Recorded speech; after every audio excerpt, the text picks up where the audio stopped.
Life Insurance Corporation of India and all the book runners to this IPO.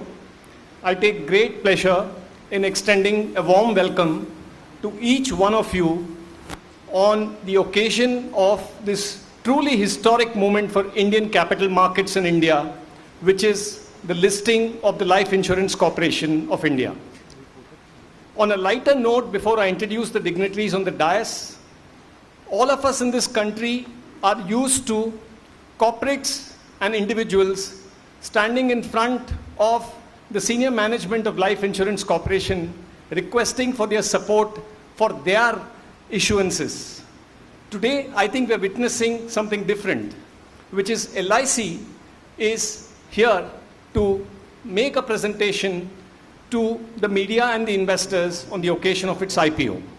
Before I move forward, let me take the opportunity to introduce the dignitaries on the dais. On the center, third to my left, is Mr. Tuhin Kanta Pandey, Secretary, Department of Investments and Public Asset Management, DIPAM, who has traveled all the way from Delhi to be here on this momentous occasion. To his left is Dr. Alok Pandey, Joint Secretary, Department of Investments and Public Asset Management. To Mr. M.R. Kumar is to Mr. Tuhin Kant Pandey's right. He needs no introduction. He is the chairperson of LIC.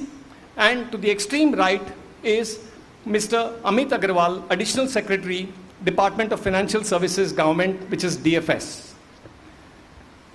I just want to make a few points about LIC before requesting the Government of India, Mr. Tuhin Kant Pandey, as well as the chairperson of LIC to address you all. Whenever we think of LIC, I don't think we can think of a greater brand than LIC.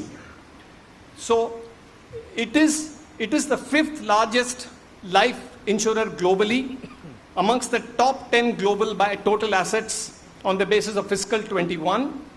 It has a 66% share in terms of new business premium, the second most valued brand in India, and amongst the top 10 in terms of global valuable brands in the insurance sector. It has the largest individual agency network, more than 7 or 7.5 times its closest competitor. And this is the largest IPO in Indian capital markets history. Just to give you a 1-second capsule on the highlights of the issue, the IPO will open on the 4th of May, which is Wednesday, closes on the 9th of May, Monday, with the anchor quota opening on 2nd Monday. The price band, which has already been circulated, is rupees 902 to rupees 949. The bid lot is 15 shares. The issue size is rupees 20,557 crores, amounting to a 3.5% dilution. 10% of the offer size has been reserved for policy holders and 0.7% for employees. The discount is rupees 60 for the policy holders and rupees 45 for the employees and retail investors. With this very brief background and not wanting to stand in the middle of you hearing the Secretary DIPAM and later the Chairperson LIC, I will request the Secretary DIPAM to address you all, which will be followed by an address by the Chairperson LIC, followed by an AV and a short presentation before we get on to Q&A. Thank you very much. I'll just request the media, who have always been friends of good issuances, to widely publicize the issue and give this opportunity to every investor in the country and ensure that they don't miss a serious evaluation and investment in this IPO. Thank you very much. I'll request the Secretary to address you all.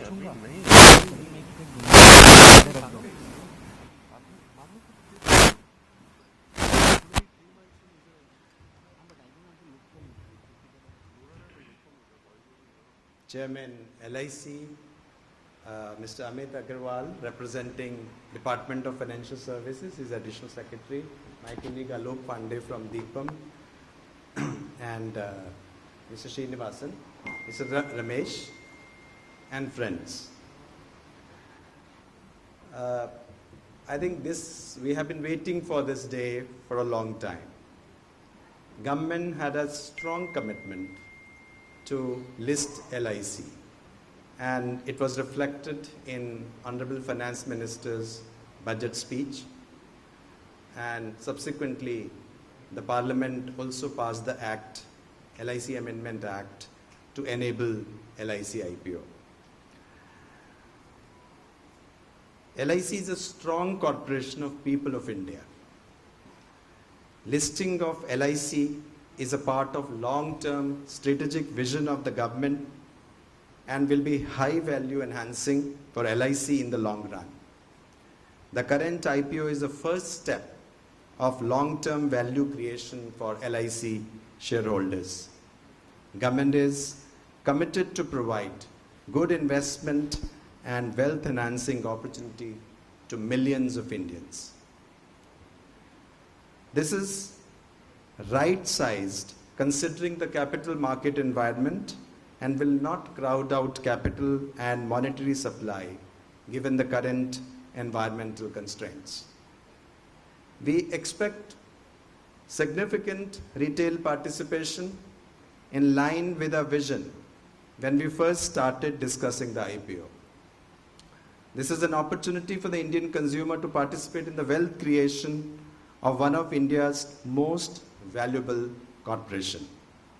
The valuation reflects this opportunity, and the optimal size should provide for a strong demand and aftermarket performance. Even after the reduced size of about 21,000 crore, the LIC IPO is going to be the biggest initial public offering ever in the country. Ultimately, the market and investors will price this deal. Valuation flows from the optimizing positioning, devising the best marketing strategy, accessing the investors in the right way and with the right sequencing, structuring the deal appropriately, and selecting the optimal market window. We have never lacked ambition in meeting our strategic goals. We want to build a quality retail inclusive shareholders register to support a strong future for LIC and a de-risked monetization strategy for the shareholder. We also recognize an IPO is just the beginning. We like to get behind and create a great future path for LIC. We want to champion LIC as a long-term value creator in the equity markets. The current dilution is very small in the overall journey of this great corporation. The decision to list now has taken into account the combination of multiple factors, including market demand, which includes solid anchor book, stabilizing market condition, reducing volatility, domestic flows, and corporations' financial performance. Indian equity capital markets are undoubtedly benefiting from strong structural tailwind given concerns in other markets. Indian markets have recovered from the temporary shock due to global geopolitical events earlier, and volatility has reduced meaningfully from its earlier peak. While global sentiments are weak, Indian markets are resilient on the back of consistently strong domestic flows. This sentiment is evidenced by the Indian equity markets continuing to be strong and the only market in Asia with the fuel to deliver a large IPO. India continues to be the fastest growing major economy in the region, in fact in the world, with a favorable investment climate and stable government. Life insurance is highly underpenetrated segment with a long growth runway in India, and LIC is an undisputed market leader with 60% market share, stands to benefit the most. We have tackled COVID in an exemplary way. Direct and indirect tax collections have been robust coming out of this pandemic, likely a reflection of the ongoing formalization of the Indian economy and the economic growth rebound. Ladies and gentlemen, LIC IPO is a great opportunity it was considered something unthinkable because this has been a financial institution for a long, long time and continued to remain unlisted for such a long time. And LIC was always an investor, and now today LIC is coming before the investors to get invested in. So it's a great Indian story, and I welcome you all to, reach it out to everyone about this thing. And I really, government really hopes that LIC management and investors and others would be able to pull it through greatly, this IPO. Thank you very much.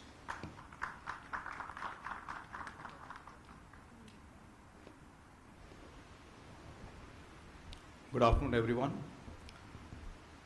Secretary Deepam, Mr. Tuinkant Pandey. Additional Secretary DFS, Mr. Amit Agarwal. Joint Secretary Deepam, Mr. Alok Pandey. Mr. Somesh and Mr. Ramesh. My colleagues from LIC. Media persons and press persons available and present here. I thank Mr. Tuinkant Pandey ji for his opening remarks. He has covered a lot of ground. We did have media interaction in the morning with the TV media people. I am sure you have a lot of questions to ask. But just to take a leaf out of what Mr. Tuinkant Pandey said, that LIC having been resilient over the years and having held on to market share comes from the fact that the reason for nationalization of the insurance companies in India in 1956. I'll go back to that. I'll just take a brief moment. So I believe that nationalization happened in 1956. LIC probably struggled in the first few decades of actually trying to sell insurance in India. It was very difficult to sell. Managed to gather momentum in the 70s and the 80s. And then it was the only insurance company selling insurance for the Indian public. I call this phase, internally I've said it in the past as well, I call this phase LIC 1.0. And then the opening of the market happened.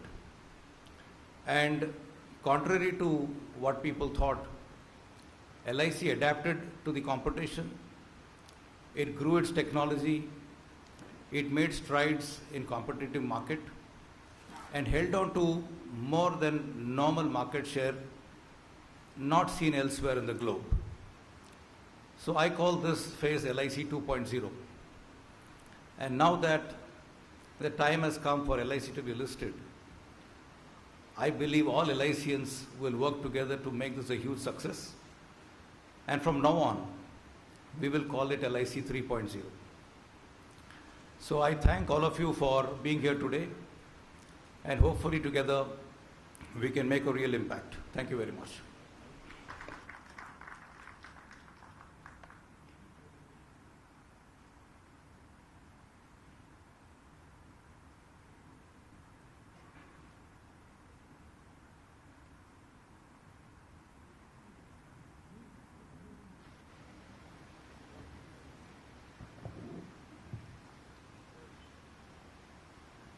Very good afternoon to all of you. Honorable Dais, members of the audience, it's my privilege to make a small presentation about LIC. Though LIC needs no introduction, I would just like to briefly give you an idea as to what has happened in the corporation in the last few years and maybe what is actually happening now. This presentation covers basically 6 areas.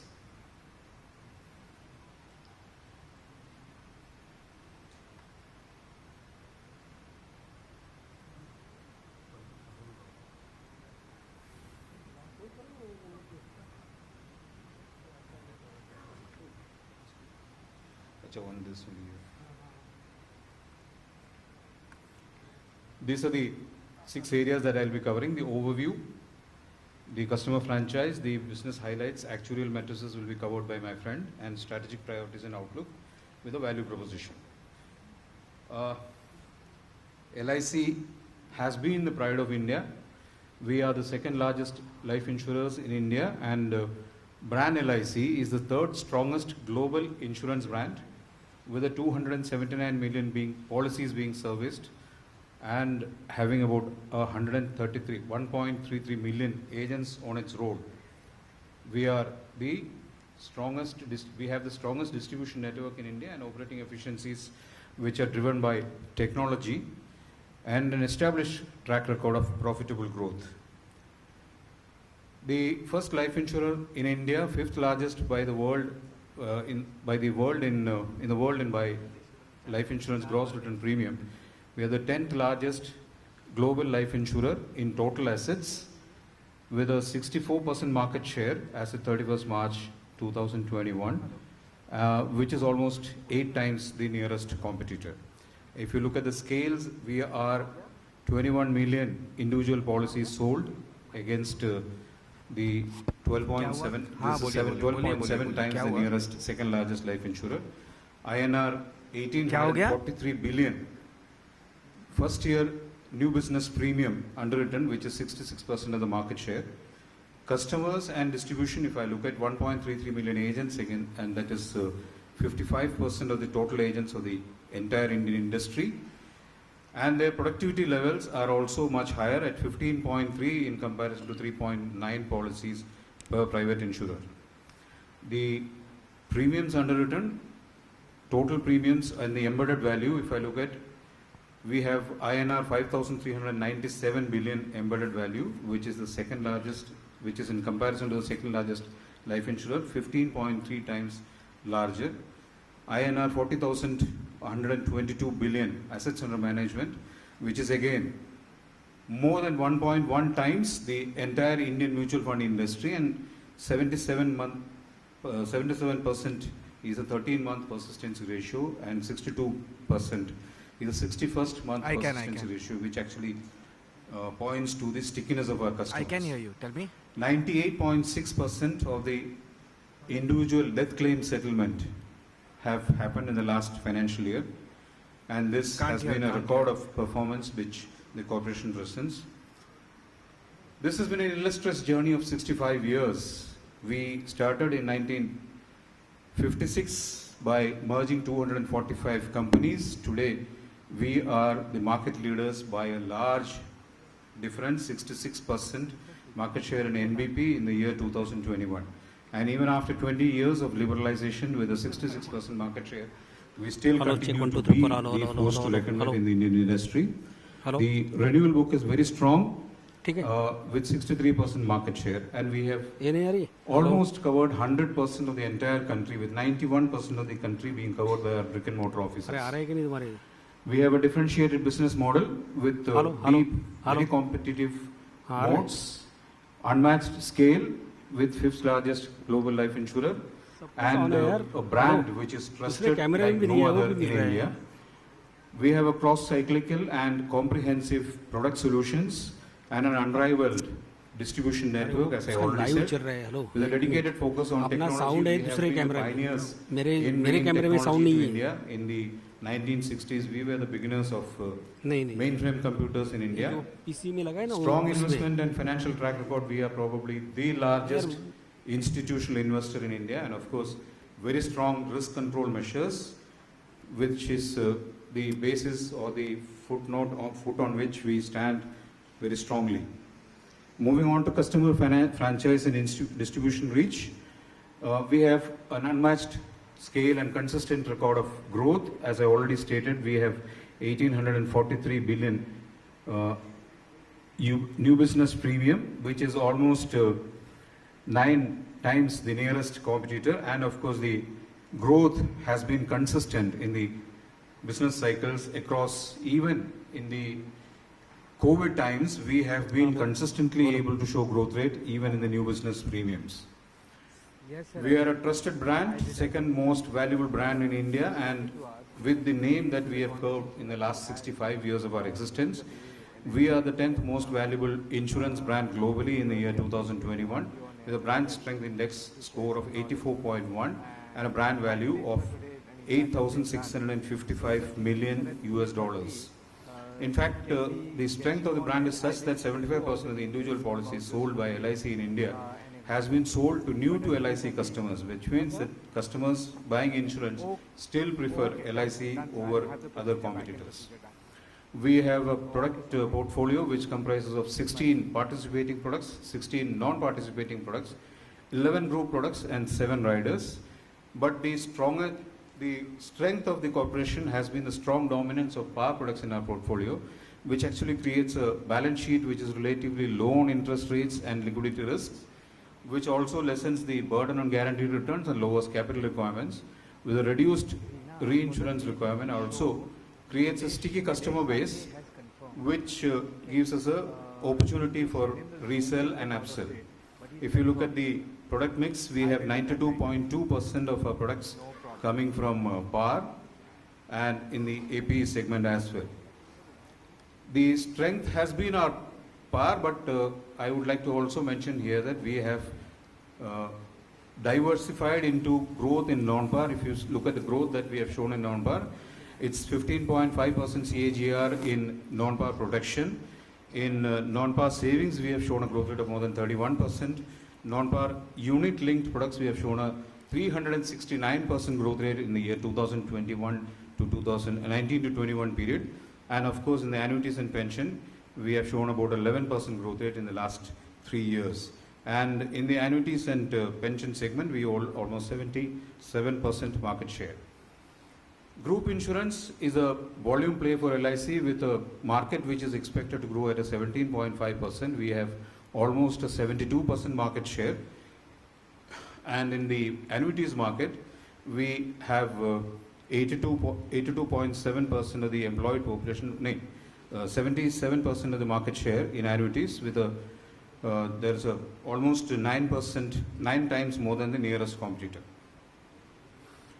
As I said already, the digital capabilities that we have, we were the pioneers in introducing computers in India, and today we have built digital capabilities across the entire spectrum of a customer acquisition, right from the stage of onboarding till the stage of claims. In fact, we have arrangements of payment of premium with all the payment platforms online, and this has resulted actually in the lower part of the presentation. If you'll see, the percentage of policies with renewal premium which is paid in digital mediums has gone from 26% to 47%, and the collections on digital medium have gone from 17% to 36%.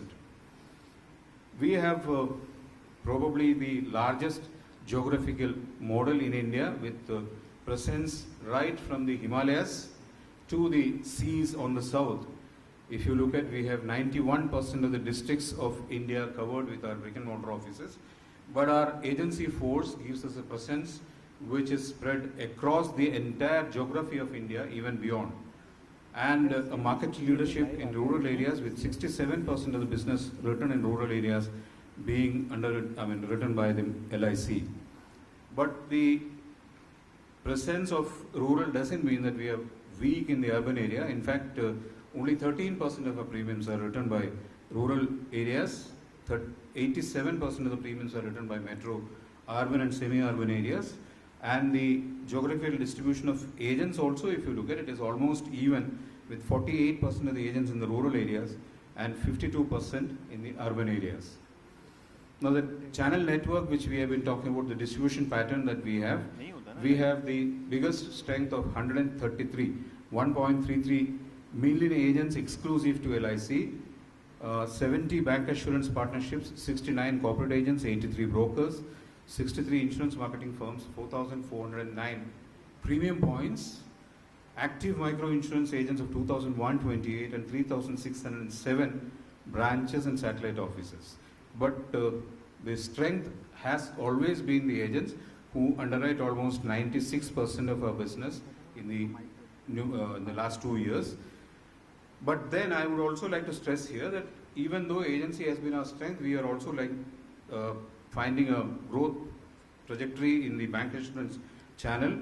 The total collection of bancassurance in LIC last year has been probably 4th highest sixth highest in the total collection of bank assurance, total bank assurance business being written by all the companies.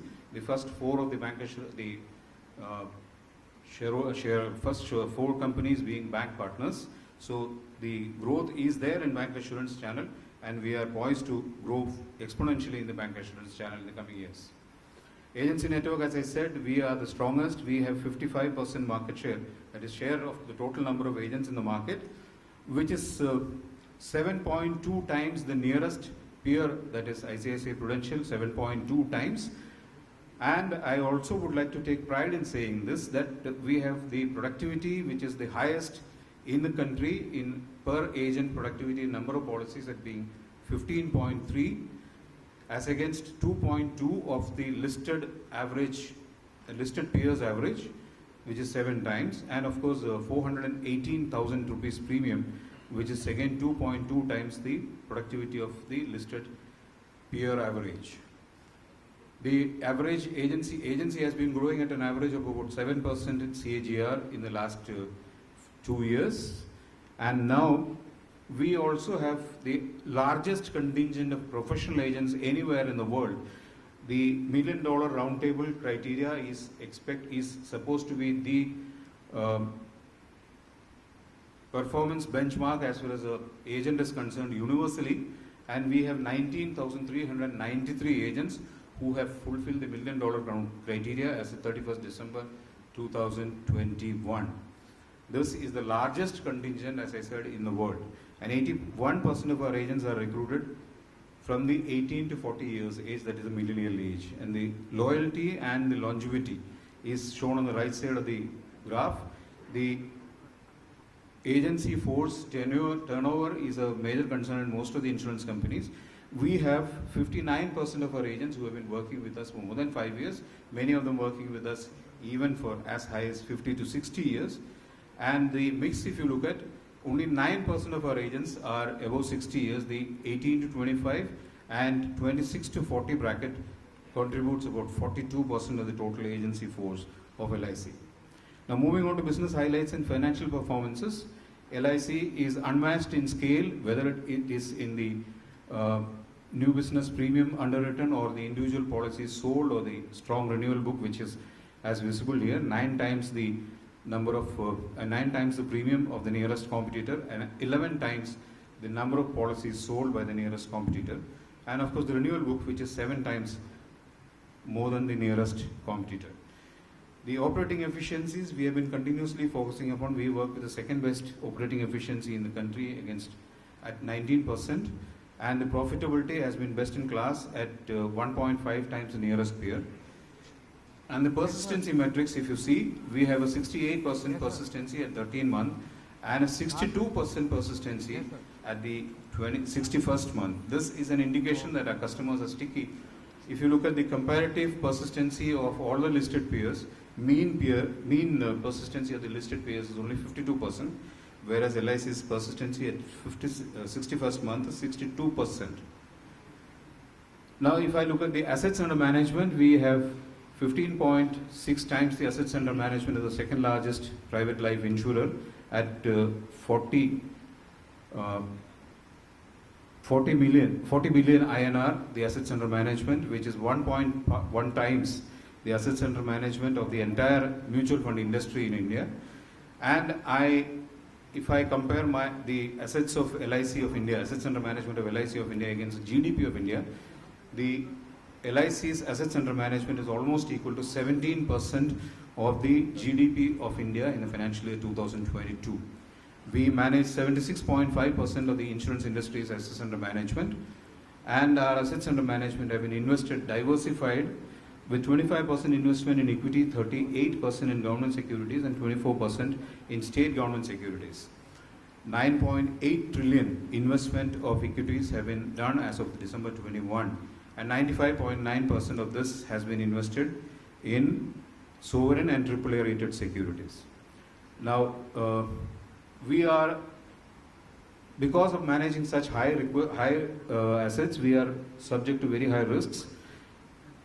LIC has been recognized as a domestic systemically important insurer by the Insurance Regulatory and Development Authority of India. subjecting LIC to very high levels of corporate governance and risk management culture. In fact, we have several factors which work in our favor.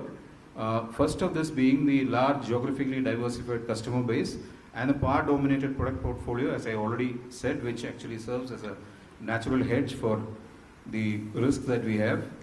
If you look at the reinsurance premium ceded, which is indicated in the graph below, LIC cedes only 0.1% of its premium, renewal premium, towards total premium towards reinsurance, and that has been consistent over the last 3-4 years, whereas the industry as such and the private players all put together have been showing a growth in the reinsurance premium ceded. On the other side, we have a very lower ticket size which reduces volatility and a very prudent pricing approach. Also a very prudent asset liability matching strategy and of course a very proactive management of financial risks.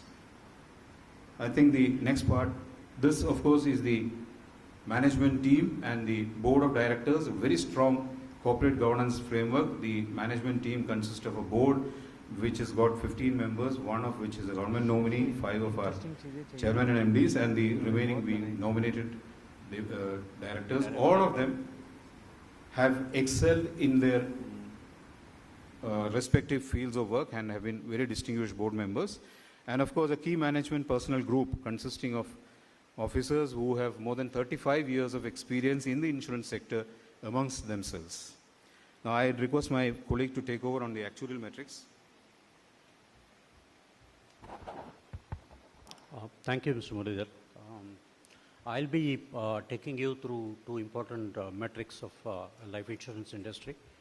One is the embedded value, which in the Indian context is called the Indian embedded value, and the other one is the value of new business. The embedded value for the corporation as at March 21 stands at 956 billion INR, and as at September 21, post segregation of policy fund, which I'll be touching soon, which is around 5,400 billion INR. To understand this quantum jump of the Indian embedded value, we need to step back and understand how the funds are structured in the life insurance corporation. LIC, as you know, was formed by an act of parliament in the year 1956. Section 24 of that act stipulates that at that time that LIC is to have a single fund, and therefore we had a single distribution ratio of 95% of profits to policyholders and 5% to shareholders.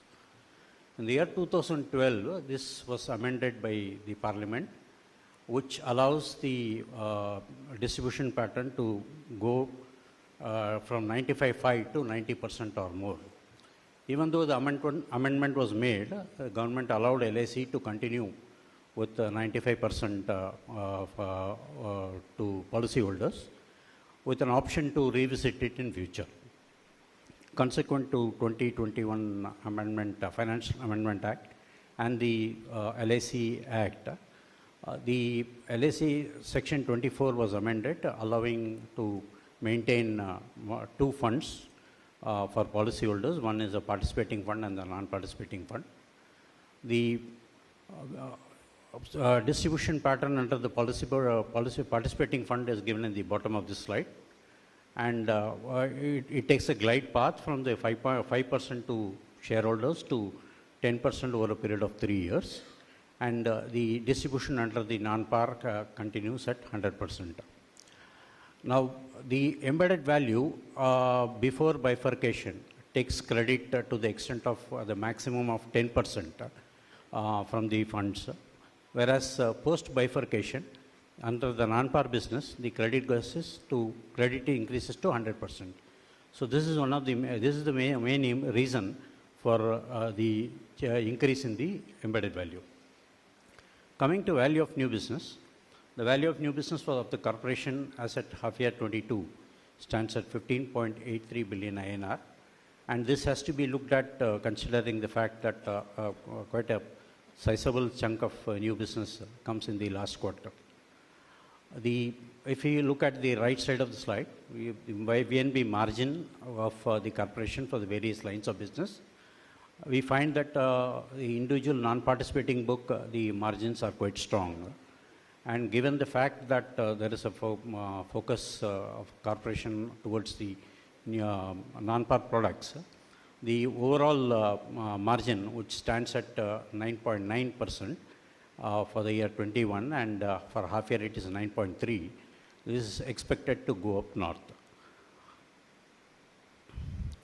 Coming to strategic priorities and outlook, it was already addressed elsewhere that in the slide that India, the largest LIC is the insurance market is the largest, LIC is the, has the largest share of market in India, and we have a significant premium growth opportunity to close the protection gap.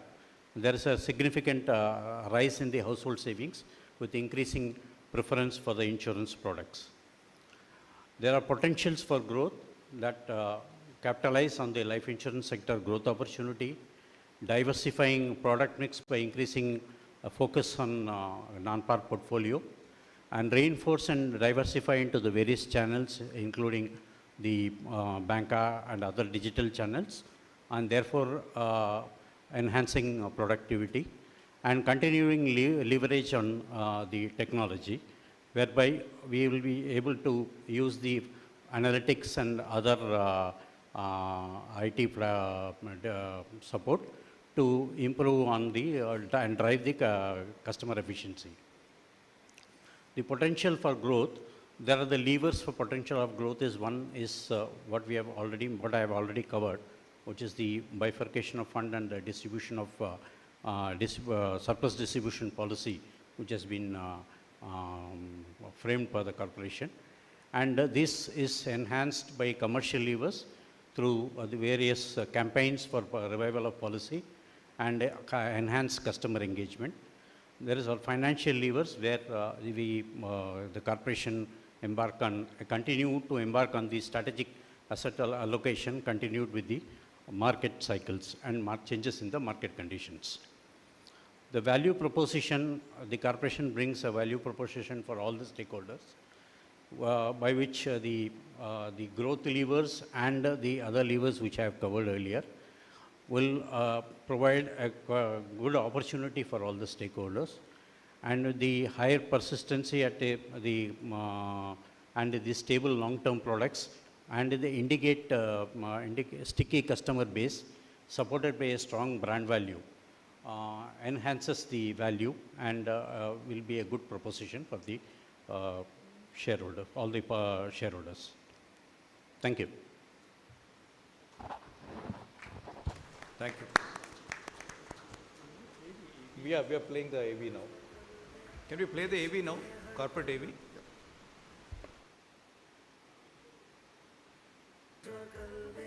देश के हर पल में कल आज और कल में देश के हर पल कभी परछाई बनके कभी विश्वास बनके दिल में साहस का एहसास बनके उम्मीदों को सच्चाई के रंग से सजाते हैं मुश्किलें कोई हरदम साथ निभाते हैं कल आज और कल में रहते हैं देश के हर पल में रहते हैं प्रगति के पहियों की रफ्तार बढ़ाते हैं करोड़ों सपनों को आकार दिलाते हैं आज और कल में रहते हैं देश के हर पल में रहते हैं 1956 से आज तक LIC हर पल आपके साथ।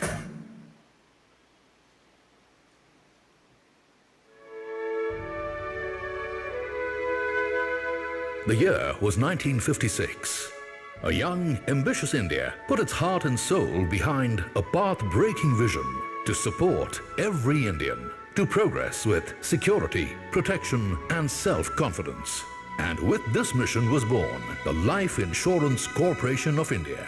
LIC's corporate philosophy also underlies this effort to create stability and security. Yogakshemam Vaham Yaham. Your welfare is our responsibility. That is why, even 65 years later and more than 20 years of competition, LIC has sustained its leadership position. LIC's asset under management is 15.6 times larger than its nearest competitor, as at December 31st, 2021. LIC's role goes much beyond being a mere insurance provider. A lifeline to the nation, LIC contributes significantly to the growth and development of the Indian economy. LIC has a diversified product portfolio covering various segments, from financial security to pension, to help people improve their quality of life. A mission which was realized with a highly motivated workforce. LIC has the largest agency network among all life insurance entities in India. More than 13 lakh agents ensure that LIC's products and services reach urban, rural and remote locations in the country. LIC's vast network of offices is spread across all 36 states and union territories of India. With an extensive omni-channel distribution through bank assurance partners, alternate channel partners, direct sales through its website and point of sales persons. Its technological initiatives have enabled LIC to capitalize on the increasing digitization of the Indian economy by delivering a pleasant customer experience, driving operating efficiencies, and providing quicker responses to secure a competitive advantage. LIC is the world's third strongest and 10th most valuable global insurance brand. LIC has spread its wings with a global presence. As a financial conglomerate, LIC offers multifaceted financial instruments through its subsidiaries and associates. The Indian life insurance market is the 10th largest in the world. High GDP, a young population, and rapid urbanization will propel growth of the Indian life insurance sector. As the largest player in the fast-growing and under-penetrated Indian life insurance sector, LIC is all set to scale greater heights. LIC, Life Insurance Corporation of India. Har pal aapke saath.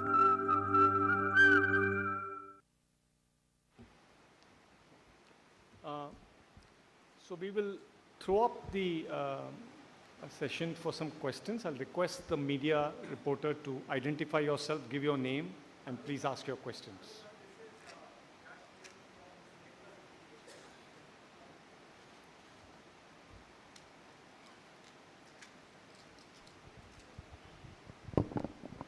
So, sir, this is Yash Jain from CNBC TV 18. We did have an interaction with the management. First of all, congratulations to Secretary Deepam, management.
Particular domain. Thank you, sir. That's a lot of questions. Not two, I think there are many. Let me, the question of valuation, I actually, if you would have noticed, I addressed it right in the upfront when I made a statement. It's not correct to say that 3 months back this was this, 2 months back this was this. These are all guesstimates which are, I think people are speculating, not any authoritative government sources. I mean, I think the simplistically, what media is trying to do is that you have some listed player and then you have an EV, which was for the first time in case of LIC is discovered and revealed in the DRHP on February 13th, I think. So, I mean, thereafter, the easiest thing you can do is just to say that, okay, this is multiply this, and so this is a valuation. I think everyone is entitled to do that, and I think that entitlement has to flow to hundreds of boardrooms, literally thousands of analysts, which have gone in after the DRHP, gone into the numbers, because we also cannot give any forward guidance, we also cannot give numbers. They are the ones who analyze these numbers. They ask questions. There are hundreds of roadshows where the questions have been answered, the questions have been asked. So the valuation process is essentially a discovery process, because you don't know what are we comparing. Is LIC equal to HDFC Life or SBI Life, or is it equal to some of the Chinese peers, or is it similar to Prudential? Is it like AIA, or is it like Ping An, or is it China Life, or is it ICICI Life, or a Max Life? So what it is compared to. Now the question is that they are the numbers which they go into, and I think anybody, any investors, any research analyst will go deeper into this analysis. And I think you got also a little bit of a glimpse of what Mr. Ashok was telling about the embedded value. I think it's even difficult for us to decipher, although we have been exposed to that, the T-fog and the embedded value, and, the present value of future business, and then value of new business, and the VNB margin. These are different parametrics which affect the insurance industry. Similarly, some people, they start making comparison of price earning ratio, EBITDA multiple. I mean, they are good for some industry, they are not good for some others. So what I mean to say is that extensive feedback has come over the years, and we have 10 merchant bankers on this, which have their own exercises, they have done their own modeling, they've gone back to the investors, they've come back with the feedback, and through an iterative process, we've worked out a valuation of, what he says, 3.5% of the shares initially, which we are divesting, a small number. But that value is, as you say, embedded value, which is future this. Now you have corporations at different levels of maturity. So, I mean, certainly the one which is younger is just like a youth. You are relatively young. So, I mean, you will be evaluated slightly differently than probably Madam sitting over there. So, I mean, this is another one. At what is the level of growth you attribute to? What is the potentiality of growth? So all these factors, complex numbers, give into the valuation. So I think there is no sort of valuation done by the government. The DRHP was the numbers, and thereafter the valuation game starts, where all these numbers are analyzed, as I said, across the globe. And this. So therefore, this is to say that it was 10 and now 6 and 18 and the different ways floating around. These are incorrect. These are the numbers which I've arrived at in that. The question is, I would say that this is a fair and attractive valuation. It's important to make it attractive, because also the fact that, if my goal is also to enable millions of Indians participate in this IPO process and and maybe increase their value as the LIC unlocks itself. Many a time what happens is that whether you are the value upfront or whether you are getting value going forward.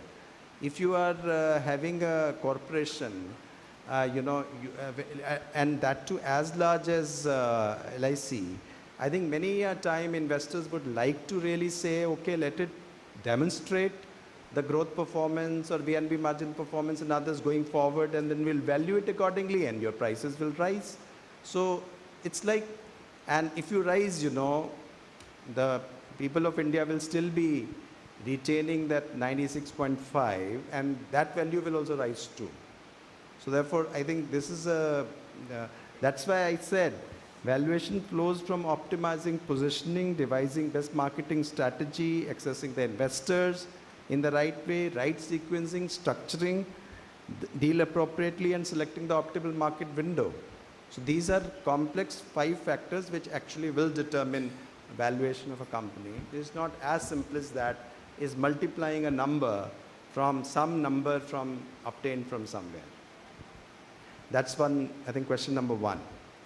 I think that will be, there'll be similar questions, so I've basically answered the questions around that. So on the similar lines, hi, this is Utkarsh Chaturvedi from ET Now. Now one question is with regards to RBI and SEBI, have we really asked for some kind of relaxations, and if yes, what are those?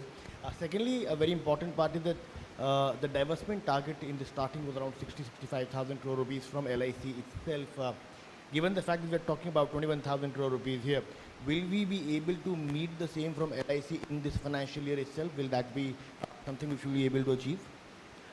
First of all, I think we have to dispossess ourselves to this notion that you have a certain number in the budget and then you have to relate it to one particular transaction. I mean, after all, the budget number involves several transactions, which also goes on. So it is not that there. As I said, you know, we are in terms of this, government is more of a market player. When I come here, it's not really to exercise sovereign rights of the government or lawmaking rights of the government, but actually like anybody, like any promoter which comes in and has to respect the market, has to respect the market players, because that's what we are. We are in the market. And the stock markets have to play with demand and supply factor. On the question of SEBI, yes, SEBI has granted the exemption. Initially, you know, this rule has been, actually this rule itself is being applied for the first time, because there is no such company which is more than 1 lakh crore market cap, above market cap, which is coming. This rule is coming for the first time. Now, obviously, if we had the present market conditions, where I explained that it's not that it is, there is a fair amount of domestic demand, there is probably a subdued demand from abroad. So in the kind of a constrained environment that we had, it was best to take a call on the right size of the issue, because you know, you can list it at 3.5 and going forward you can do it. But we have given our commitment that we aren't bringing in you know, any other FPO within next 1 year. Sir, this is Saurabh from NDTV. Sir, here.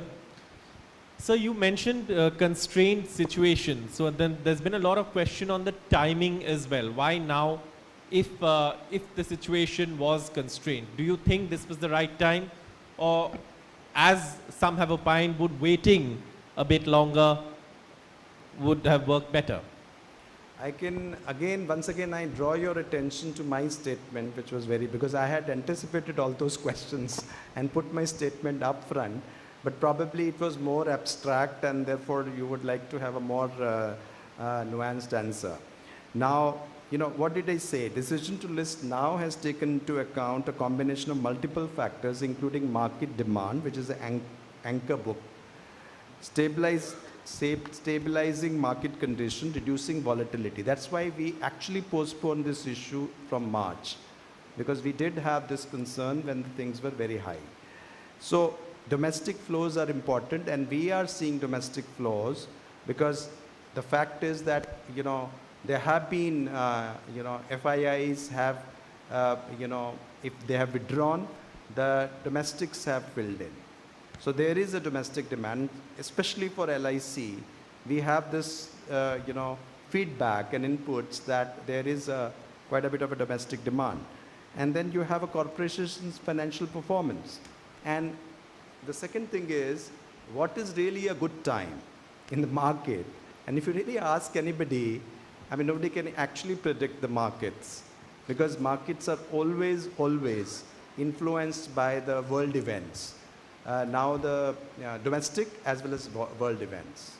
Now markets are so integrated around the world as well that when something happens in one part of the world, it really impacts. And world is very large.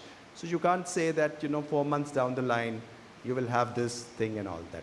So point is that we have, something which we have been in the works for quite some time. We've been talking about LIC IPO. And this is something which we are trying to bring in. So when we are bringing it at 3.5%, and one of the reasons why, we went down from 5% to 3.5 is that, okay, even if we have a little bit of a constrained environment, we can still will pull it off, because that's the kind of an optimum demand scenario which exists. And there is an anchor book to support it. Hi sir, I'm Sami from नमस्ते Business sir, मैं Standard. Anurag Zee Business से okay sir, my name is Anurag, I am from Zee Business sir.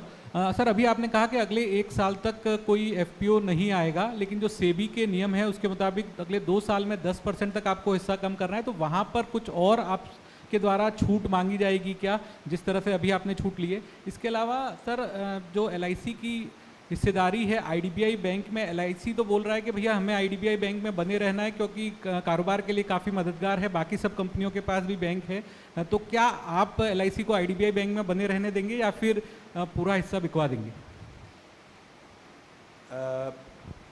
जहाँ तक आपने प्रश्न पूछा है कि आप कितनी देर तक क्या करेंगे, देखिए ये जो नया रूल है और ये नई कंपनी दिस कॉरपोरेशन है, नॉर्मली यदि कोई ये भी कह सकता है कि आप LIC का तो IPO 20 साल पहले आना चाहिए था या 25 साल पहले आना चाहिए था, क्योंकि इतनी मेच्योरिटी लेवल पे आई थिंक रेयर ही है कोई IPO आता है in the growth of the life cycle of a corporation.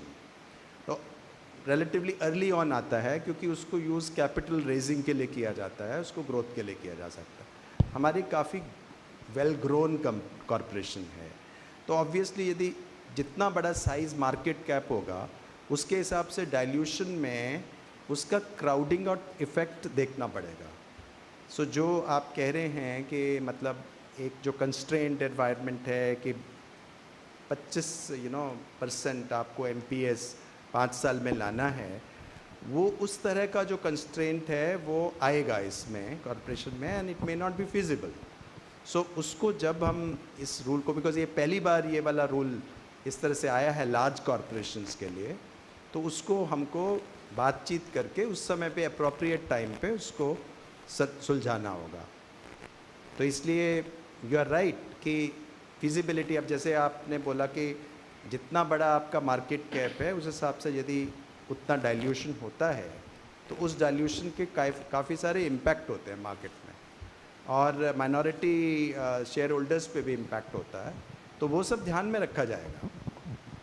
Sir, Sajit here from IDBI bank में तो हमारी पोजीशन क्लियर है, both LIC and government.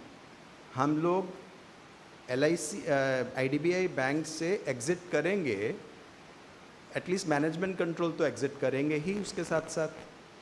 That is a position which is there and the process has been set into motion. Sir, Sami from Sir, Business Sajid here Standard. from Bloomberg Quint.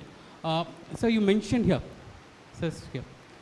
You mentioned that couple of factors went into before you decided to come out with an IPO. One of them is the kind of growth opportunity that LIC has, and because we are very underpenetrated in insurance, there is a huge runway for any company that comes in. But when you come out with an IPO, that growth projection is valued into the valuation of an IPO.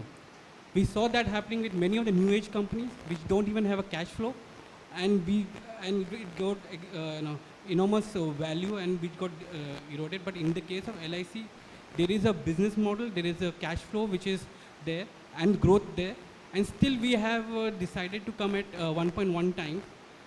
Can you give an idea why? I know you said fair and attractive, but is it too undervalued for LIC? नहीं, वो तो I have answered that question because I will not be able to explain, because I answered it all the things the numbers and the things which you are going forward you can do. So I think somebody has to model it, and यदि आप कहते हैं तो आप उसको modeling करके आप कह सकते हैं कि किस तरह से क्या value ज़्यादा होगी. Because we are not here to set numbers here. Sir, Sammy here from Business Standard. I want to understand why there is differential discount for retail investors. Now to apply in the IPO, what is the number that has registered so far? I mean, what is the number that you expect to participate in the IPO, policy holder number? Policy holders को तो higher discount का we have really policy holders we feel कि they have been pillars with us, and in the Parliament Act itself we have provided. So it's an act of Parliament that the reservation is there for that. Even act itself mention a certain proportion of discount can be offered. So I think policy holders also make this company as much as this, and we invite them to be shareholders as well. I mean, they are stakeholders, all right. So on both sides they can come in. Hello. Yes, sir. This is Keshav here from Fortune India. My question, and you tried to explain why you're selling LIC so cheap, but we still can't digest that. And market leader saying 8 times the closest competitor, and you're saying you're in a mature growth phase, and still you want investors that they need you, that they, LIC has to prove itself to get better valuation going in the future. So, I mean, why is it that you have chosen to sell a crown jewel so cheap? And if it is about value maximization for the government. Why are you not looking at embedded value? I explained to you that the embedded value captures, typically everything will gravitate towards one. Because embedded value is the one where you are value arriving at, as if you have, used all your stuff, Embedded value is that, it's a value of in-force future business. So if your LIC's embedded value is many times over of the other value, so that value is also being counted. Is larger than the market cap of all the companies put together. So that you are not counting, because that's also has got into it. If you will recall, if you're a mature company, you would have matured enough. If I am mature, EV is, multiple of EV is like, you're reaching there. Why are you giving a multiple of EV? That means you have a value right now, value of your in-force business is less, but you are trying to reach it to a higher level. So you said you will go for 2 EV or 3 EV. Over a period of time, it will actually probably come down. If you really analyze a little bit, even some of the listed thing, their EVs have come down. So, multiples have come down, and because as the EV grows, as you grow EV, the multiples will come down. So yeah, Ankur Mishra from ET now. Sir, Saikat Das from Economic Times. What, according to you, was the key? I have some data. I do not know. Again, I would say let's not do apple-orange comparison. But you have Ping An, which is a large Chinese player. It's at 0.5 of times of EV. You have a China Life, which is a 0.2. You have a Prudential, which is 0.8x.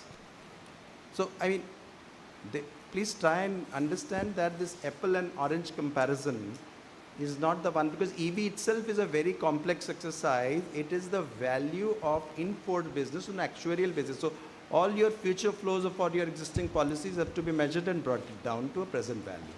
So it's a very complex thing. And a good thing is that the LIC actually did it. It wasn't doing it earlier. So it gives you a far better view of what its value of in-force business is. Sir, Saikat Das from Economic Times newspaper. In the aftermath of the geopolitical tension, what according to you was the key hurdle before you decide to go ahead, and how did you overcome it? Thank you.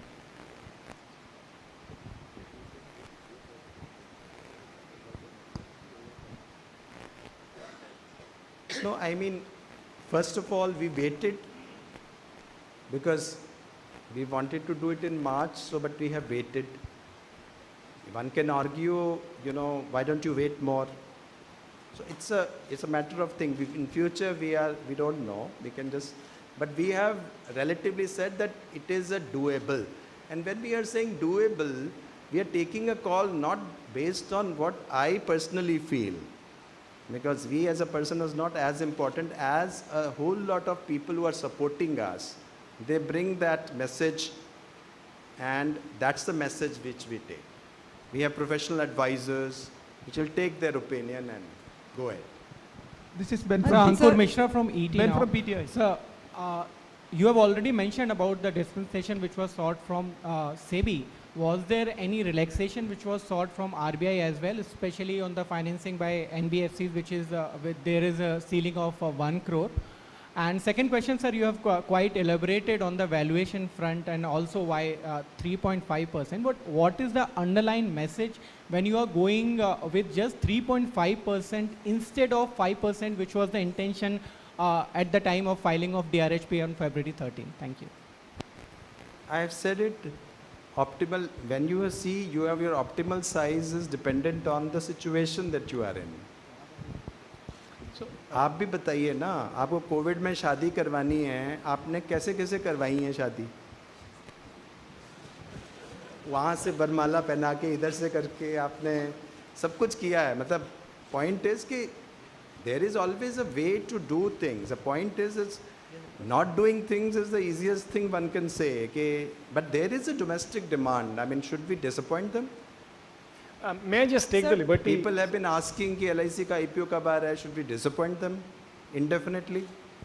Yeah. May I just take one second, just taking the liberty on this question which is repeatedly coming up on size and valuation on behalf of all the investment bankers to the issue. When we made our recommendations to the government, the one dharma we have followed is take the market and the investor feedback in its true sense. And that partly answers all the questions you're asking. In the interest of the time, and given some questions are repeating, maybe we'll take another 1 or 2 questions, and if there is people want to interact with them, they can just probably loosely do it over lunch. That will be my humble request to all of you. Sir, you Suashri from Bloomberg News. I wanted to understand one about the anchor book. You mentioned, sir, that the anchor book, the anchor demand is pretty good. Could you please help us, Mr. Pandey or Mr. Ramesh, to understand what is the demand, what is the commitment that we've got so far, and how much are we looking at in the next 3 days before we start the anchor book? No, the anchor book, as you know in other deals, when there is a declaration made to the public, you will know, you'll have to wait because we are all bound in the realms of talking within the prospectus. So kindly wait, I think you will get that information. Okay, sir, just wanted to understand a follow-up question about the, why didn't we, you said that you wanted to leave some money on the table, if I read it correctly, because, you know, the practical valuation was this. Going, even if we had launched it after a few months, why did we rush to do this now instead of waiting for a few months, sir? See, I think probably the secretary has answered that question quite a few times. So if you're still not satisfied, may I just request we can interact on the follow-up questions, maybe just as we break out for lunch. My question was about why did we rush, not why did we delay. So I think the secretary answers question about the delay but not the rush. But why did we not rush into this and not? But I think the delay and the rush are all interlinked questions. So I think we can take that up separately. It's been answered.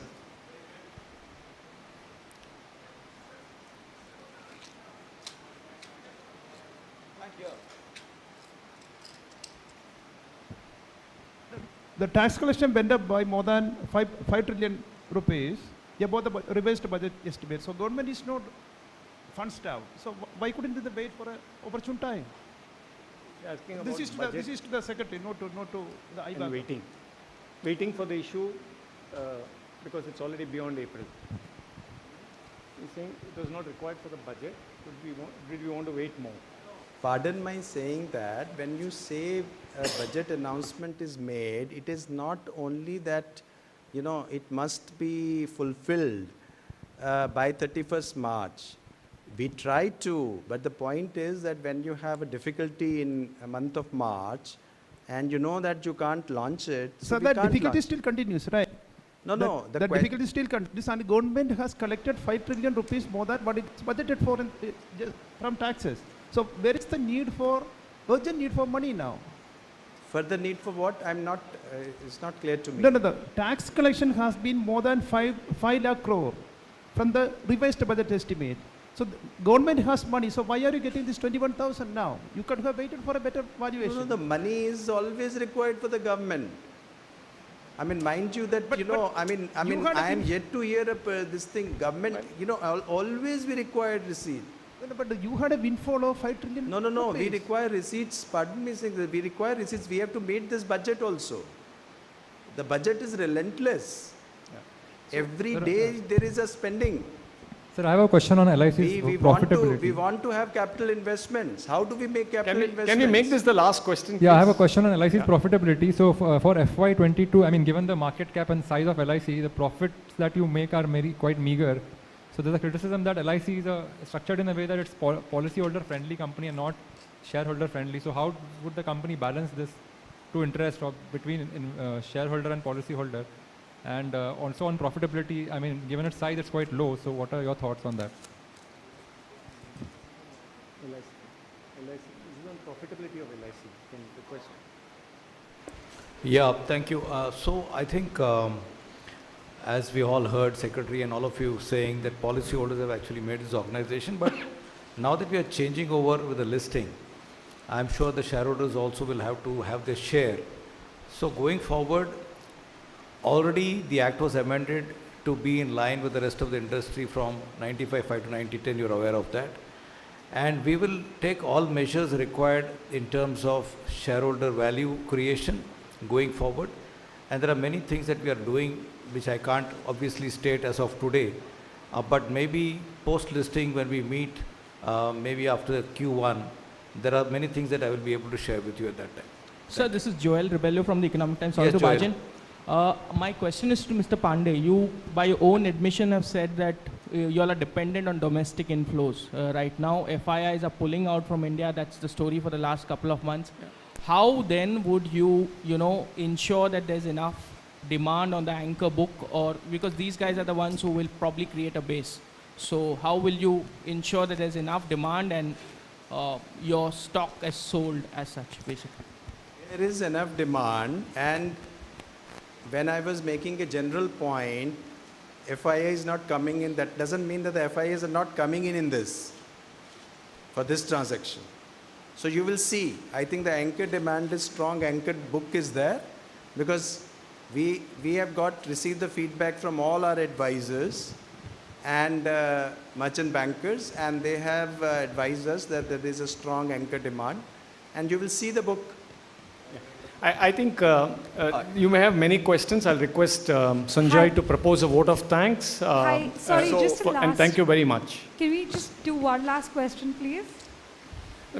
I think we are really running out of time. Maybe we'll just take it offline.